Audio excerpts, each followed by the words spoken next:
This is the ultimate guide for teachers on how to handle ELL students who aren't understanding your questions. For example, if you ask an ELL student a question and they respond with an answer that makes you think they didn't understand what you were asking, chances are they may not have. Let's unpack that. In working with students, we always want to think about the role of formative assessment, and that means, I like to say, kid watching. It's not just the exit tickets and the quizzes and the formal assessments, it's the everyday formative feedback for us. Formative, informative. Formative, it's informing our instruction.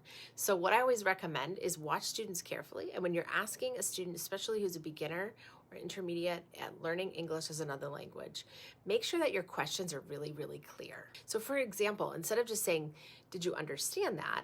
It might be tempting to have a yes/no answer. You actually want to probe them to be able to explain or show you, if their language is more in the beginning stages, that they understand. So instead of, do you understand, yes or no, it could be like, let me look at your work. Let's talk about it. Is it this or is it that?